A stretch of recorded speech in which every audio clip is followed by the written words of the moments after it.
resolveram ter a brilhante, maravilhosa ideia de tirar a atenção desses eventos e puxar a atenção para si, a renúncia do Jacques Wagner envolvido no escândalo do Master da liderança do PT no Senado. Eu devia estar começando o programa de hoje falando sobre o Jacques Wagner, né?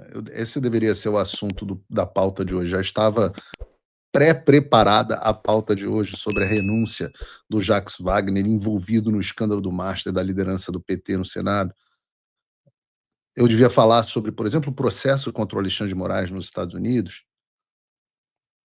Eu gostaria de falar sobre todos esses assuntos, mas alguém teve uma ideia muito boa ontem de tirar a atenção desses eventos, novidades, inclusive, que eu tinha prometido, referentes ao secretário Rubio e ao Flávio Bolsonaro, mas aí resolveram ter a brilhante, maravilhosa ideia de tirar a atenção desses eventos e puxar a atenção para si. Por isso que eu começo o Paulo Figueiredo Show de hoje falando sobre a madrasta, sobre Michele Bolsonaro, né? A madrasta é uma coisa meio quase que clichê, né? Se você pega nas histórias da Disney, dos irmãos, como é que é? Os irmãos Grimm, se você pegar todas essas histórias tradicionais de contos de fada, a madrasta é sempre uma mulher má, né? Eu espero que não seja o caso das minhas filhas, a madrasta delas, que é minha esposa atual, costuma ser maravilhosa para elas. Mas, no caso, as definições de madrasta ruim foram atualizadas ontem com um vídeo de uma meia hora sentando o pau e falando de vários assuntos sobre os quais nós vamos conversar no programa de hoje. Eu até gostaria de colocar o vídeo aqui e reagir com vocês ponto a ponto, mas um vídeo de meia hora é enorme, fica inviável fazer isso aqui no programa. Então, vou me ater a falar sobre alguns pontos específicos, né? E é sempre bom lembrar que, desde o início, eu procuro aqui no Paulo Figueiredo Show pegar muito leve com a Michele. E existem razões para isso. A começar pelo fato de que eu não a conheço com profundidade. As minhas interações pessoais com a Michele foram muito poucas e muito gentis. Eu não a conheço com profundidade, então não tenho uma opinião formada boa sobre a Michele. Eu evito falar sobre pessoas que eu não conheço bem. Segundo motivo pelo qual eu pego leve com ela é que ela é, acima de tudo, a esposa de um amigo meu, né? Todo mundo sabe da minha amizade com o presidente Bolsonaro. E existe uma coisa do código de ética dos homens que impede que a gente fique dando opinião e falando sobre a esposa de um amigo. Eu não gostaria de ver ninguém falando sobre a minha esposa, então eu evito falar sobre a esposa dos meus amigos também. Isso é facilmente observável caso você acompanhe o programa. O máximo que eu tenho feito é questionar a falta de apoio da Michele ao enteado dela, Flávio, não na condição de enteado, mas na condição que ela tem de presidente do PL Mulher.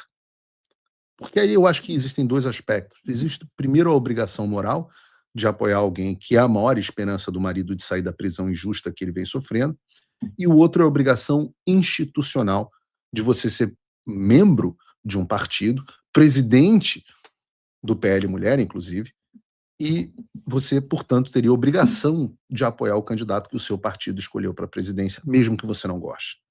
Essas são as questões que deveriam ser, eu diria, inclusive, pouco controversas, né? Esses são os comentários aos quais eu tenho me limitado a fazer sobre a Michele.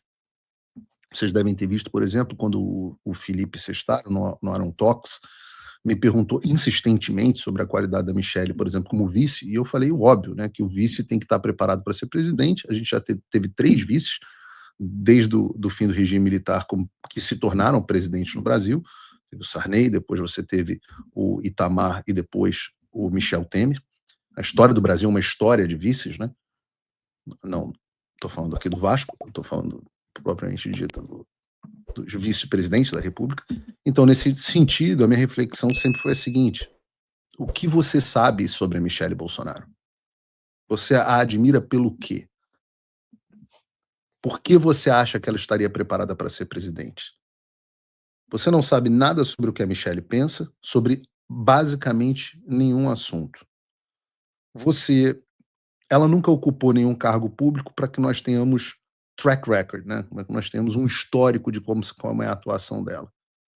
Então, não faz sentido que essa pessoa seja alçada a uma posição só por ter sido esposa de um presidente que você gosta, que ela seja alçada à posição mais alta da República.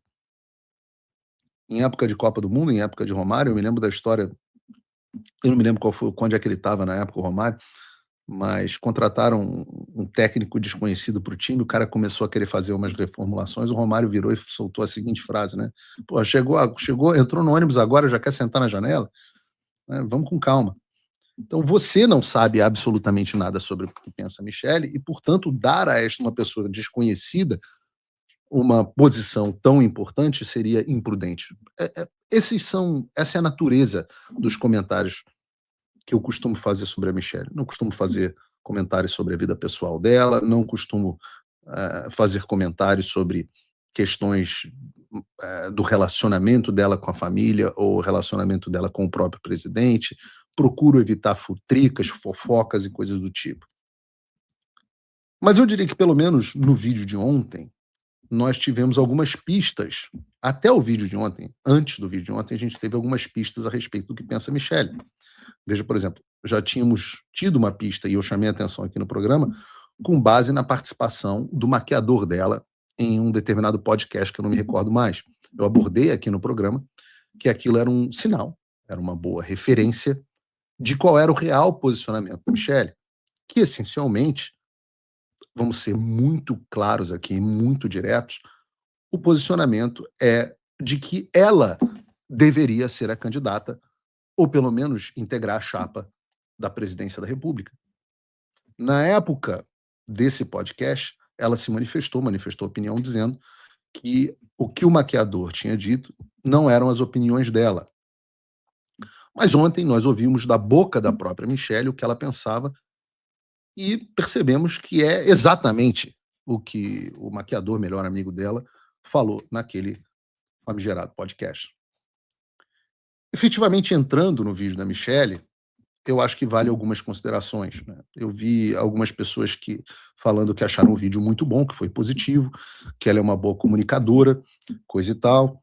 Geralmente mulheres falando isso, mas do ponto de vista de comunicação, e aí eu falo aqui como profissional de comunicação, não foi um vídeo feliz.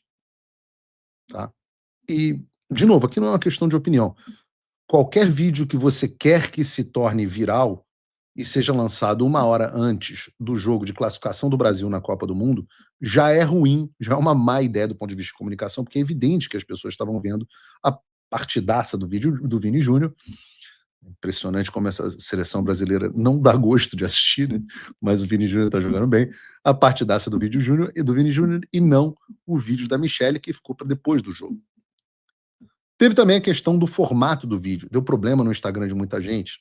E o vídeo em si é confuso. Ele é repetitivo, ele é mal escrito porque ela estava lendo um teleprompter.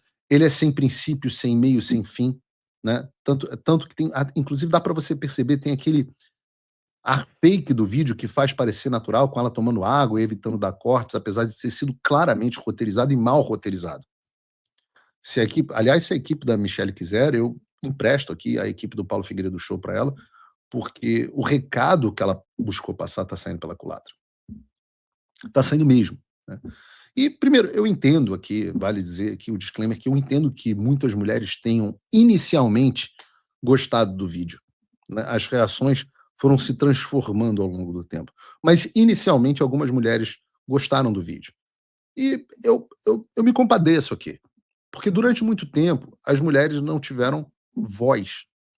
Tá? Muitas vezes, durante o tempo, as mulheres não tiveram voz na sociedade. Então elas sofriam caladas agressões, sofriam caladas as opressões verdadeiras.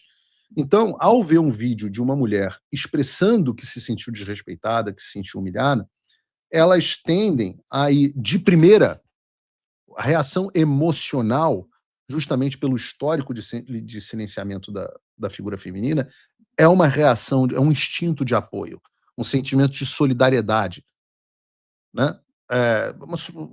Por verem uma figura feminina denunciando o fato em que ela não teve que ficar calada. E eu digo que esse sentimento é um sentimento legítimo. As pessoas, de um modo geral, como aliás ensina Jonathan Haidt, reagem às coisas primeiro de forma emocional, as mulheres mais do que os homens, estatisticamente falando, como traço de personalidade, para depois formar um raciocínio que suporte a reação emocional. Isso é humano, mas é mais proeminente nas mulheres.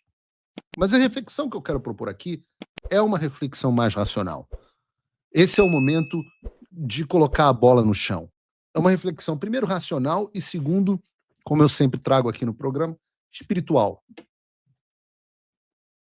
Quando você olha para a Michelle, a razão do tal sucesso que a Michelle tem, essa imagem positiva que as pessoas têm a respeito dela, advém de um fato curioso que a gente estava tratando no início do programa, que é justamente o fato da Michelle praticamente nunca ter aberto a boca para falar sobre nada. Entrevistas delas são raríssimas. Ela, então, segue um papel. Ela posa muito bonita, eu acho a Michelle muito bonita, posa muito bonita, muito elegante, ao lado do presidente Bolsonaro, e com isso é construída uma imagem de Amélia, de uma mulher doce, de uma mulher bela, de uma mulher recatada, de uma mulher do lar, de uma mulher religiosa, de uma mulher que cuida do marido. É uma imagem muito bonita. Mas nas raras ocasiões onde ela resolve falar ou se manifestar, a gente fica com a impressão contrária. Eu só peço que você me faça um favor. Peço a você que veja se está inscrito no canal. Muita gente não está inscrita no canal. Se você for olhar lá, eu digo isso porque o YouTube desinscreve as pessoas do canal. Nós tivemos uma limpa de inscritos recentemente.